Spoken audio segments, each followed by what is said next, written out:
I ain't gonna say nothing. I'm not gonna say nothing.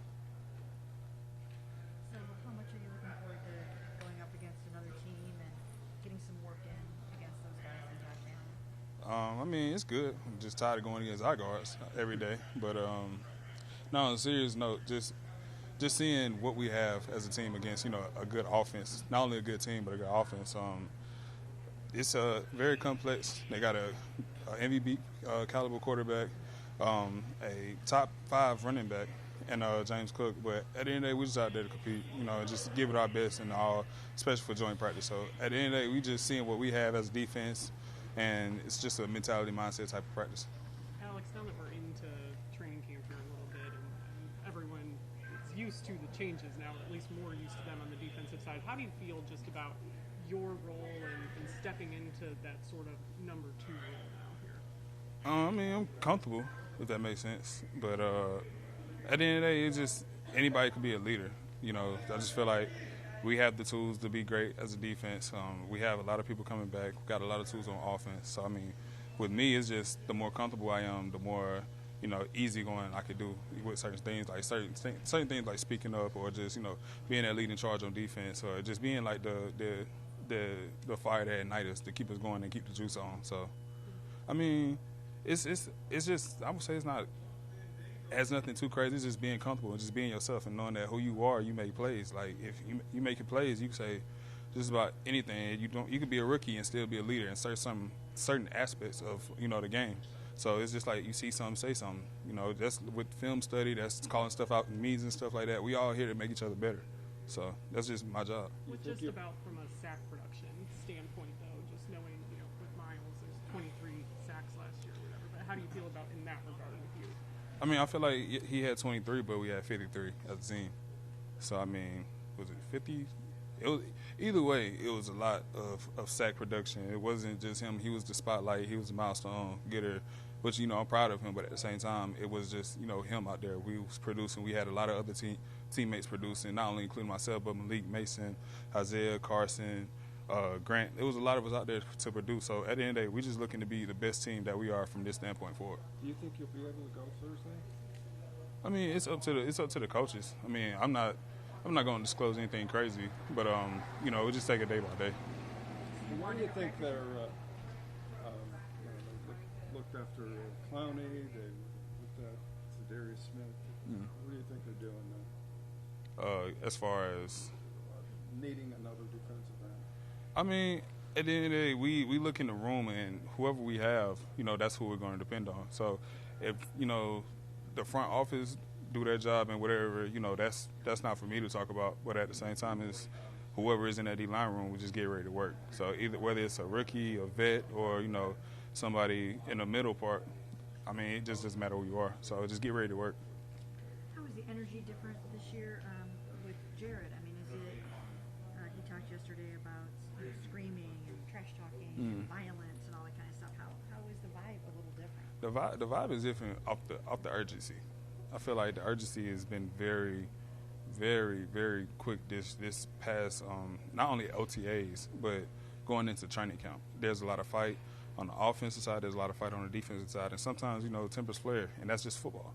And just being in Cleveland, me personally, I feel like it's good that we had that because, it shows fight. It shows some type of hungriness, if that makes sense. So at the end of the day, it's about, just being competitive and, just pretty much just fighting your ass off just to make a play and just being yourself at the end of the day and just getting your opponent, and our particular, just getting the O-line better. You go against this offensive line every day. It's completely new. How do you see it coming along? I mean, just hearing them just communicate and then, not just communicating on the line, but also when they get out, when, the backups are in, just watching them, because like I said, I mean, I'm going against them every day, so I do want to see what tactics they're doing, what flaws I could try to, weed out. But I see them just communicating as a group, not only the tackles and the guards, but just you see everybody just talking. You see them working out. You see them working together. You see it from the time they come in the building, and you see it from the time you come out the building. So I have no doubt that this O-line will be a great O-line for, this season to come. Alex, it looked like the other offenses when Miles was here paid so much attention to him, right? Slanting stuff away from him. how big a change do you expect when you get to week 1 as far as just how offenses approach you guys? I feel like just because he's gone, they're going to try to ease up on the timing of passing. But, I mean, at the same time, we still got 4 rushers. Just like last year, it was him, but it was also 3 other people out there, too. So I feel like, yeah, he's gone, but it's 4 guys up there. I have no doubt that, you know, we're going to get after the quarterback like we've been getting after the quarterback. We're not going to have any issue getting after the quarterback. So that's about it. I can't speak on a game plan from them, but at the end of the day, I have faith in my 4. But you think they might hold the ball longer? I hope they do. Yeah. So, I mean, if they don't, then that's disrespect to us. But it's disrespect if they hold the ball longer because they think that we can't rush. So. Alex, you've been through the whole Jim Schwartz experience with the change to Rudy. What is the different feeling or vibe, you know, in the defense? I feel like Coach Schwartz was old school, very old school, unorthodox. I want to say very, very not shy with his words. He would tell you the truth. Not like Rudy wouldn't tell you the truth. But as far as just him having the control over the defense, you know, Rudy came into this defense, and Schwartz is the one that installed this defense into Cleveland. So just seeing Rudy just take on the role of just not being in the way and just pretty much telling us guys, like, you know, don't be a robot. We want you to make plays. You know, if you see something, say something. If you have a question, ask it. I mean, we just, you know, just asking more questions and answers just to make plays. So, I mean, with Rudy, he's a guy that's going to, you know, get after you. He's going to praise you. He's going to hold you accountable, just as the same as Coach Schwartz did. But, you know, we have a little bit of freedom just to, you know, try to mess with the playbook and try to, you know, make plays. So he's installing his own that he came with just to help us get, you know, better sack production and better ratings for our defense. Jared talked a little bit about this yesterday, but just in joint practices, when you're going up against another team, you don't have to hold back quite as much. Like, obviously, you still can't hit the quarterback, but you have a little bit more freedom. I know you've obviously been in them before. I guess, how are your feelings on that part of it? I mean, I love joint practices. I mean, I love them just because the fact that I get to see how do I size myself up going into the season against other players that I haven't played against, and just finding out, you know, just finding out just flaws and techniques and just going against a new scheme and stuff like that. So it's good on our part because, you know, that's something for us to look at.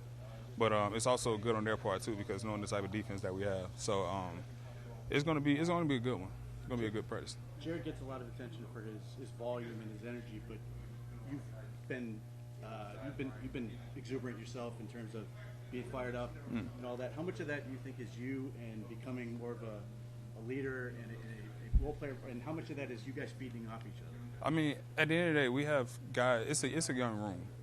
I know how it feels to, you know, get to the playoffs. Unfortunately, we, you know, lost in the wild card, but I know how it feels to be what we call a playoff caliber D-line, if that makes sense. Just knowing what I've been through, knowing what it takes to, you know, just make plays and not only make plays, but just get the people behind us going. We as a defense have to have juice. We have to be energetic. We have to have some sort of charge because if we don't, then, you know, bad things is going to happen. So up to me, I made it up to myself to not allow that, you know, and that's just along with Jared on the other side. It's just not about, you know, him getting everybody going. It's not about me getting everybody going. It's the fact that we all come together as a defense and just hold each other accountable and get each other going. And we're going to be a great defense. Alex, is there anything you've learned, like pass rush-wise from Jared? Like, you guys exchanging tips? Because he's a different kind of rusher. Yeah, I mean, he's a great power rusher. I mean, we talked yesterday about, you know, just what do you see when you're rushing? What is your counters? How do you react to jump sets and stuff like that? So we literally have an ongoing conversation every day, just talking about being rushers and, you know, how can I apply it to my game and how can he apply his my stuff to his game. It's just you know, just knowing who you're rushing across from, you know, and that just equates to, you know, just rushing out there on the field together.